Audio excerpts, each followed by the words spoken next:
Aliens have entered the solar system, but instead of establishing first contact, they beeline for the sun and begin to set up the construction of a Dyson sphere, ignoring any attempts at making contact. The human civilization ended in 5 flashes, 5 pulses of immense energy that hit Earth, Venus, Mars, Titan, and Callisto, evaporating their seas and cracking them open. The cradle of humanity and her 4 daughters ceased to exist in the blink of an eye. What was left was research and mining colonies on the moons of the gas giants and nomads living in the asteroid belts, now all orphans having watched the only habitable planets in the solar system reduced to rubble. 3 days after the flashes, 2 enormous ships entered the system. They were both twice the size of Earth and could move near light speed. One approached Mercury and started to break it apart. The other positioned itself on top of Jupiter and started to siphon its atmosphere. The survivors threw what little weaponry they had left at the invaders, to no avail. Warships were swatted away like flies, and redirected asteroids were simply absorbed like the planets they were harvesting. What was left of humanity tried to contact the ships, fruitlessly begging for an explanation for why humanity was facing extinction, why their home was being torn apart and collected. They never received an answer, never a word of threat, of apology, or any attempts to rationalize their actions. Humanity does not know the name of the beings that broke its cradle, nor does it know what they look like. They could be biological, machines, or something far beyond man's imagination. It was unknowable. What they knew was silence. Deafening silence as the ships cannibalized the remains of the solar system. The invaders left the outposts alone until it was their time to be harvested. Everything that could be salvaged, and everyone that could be saved, were put into any spacefaring vessel that could take them.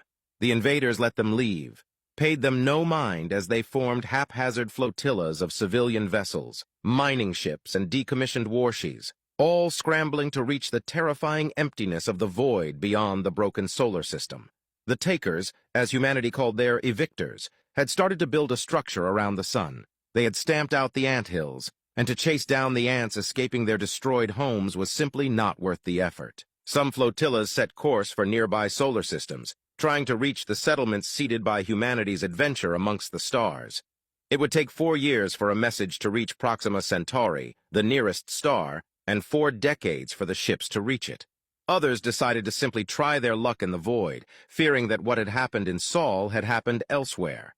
So they put their faith in their machines, and that they had enough resources to make themselves self-sufficient. For the journey they embarked upon would never end. They were to become perpetual nomads, floating unseen in the emptiness between the stars. They watched as Sol became dimmer. The takers' enigmatic contraption encased it more and more as they left it behind. Other stars started to dim, too, further hardening the nomads' resolve to stay in the void. The takers had not only taken their home, but every other place that they could ever hope to call a home. They resigned to the idea that they would never see a sun ever again, to never feel the wind upon their faces, to never feel snow or sand beneath their feet, to never see the sunset reflected in an ocean stretching past the horizon. Yet they kept going, partly out of spite for the beings that had annihilated their home, who had taken everything they had. Most importantly, they kept going out of hope. Even in the face of complete oblivion, the human spirit endured. Men and women worked tirelessly to keep their moving home afloat, feeding off scraps that their adversaries let float into nothingness. They were fueled by a burning hope of a paradise that not even their grandchildren could imagine stepping foot upon. A marvelous dream of a world, surpassing Earth in its beauty. Eons passed as this world shone like a beacon ahead of them, parting the void with its brilliance. Eden, as they called it, had a million different visages, each unique to everyone who dreamt of it. They would find it, and it would far surpass their wildest imaginations. It would no longer be the cramped quarters that they grew up in. It would not smell like rust and dust. It would not feel like steel and look like something that had kept going way beyond its expiration date. It would not be like the old degraded pictures of Earth and its daughters. It would be something entirely new, and it would have a sun, maybe even several suns. They would shine with a pleasant heat that the fluorescent lights of the flotilla could never match. Eden was out there somewhere, and it would be the one jewel that the takers haven't snatched.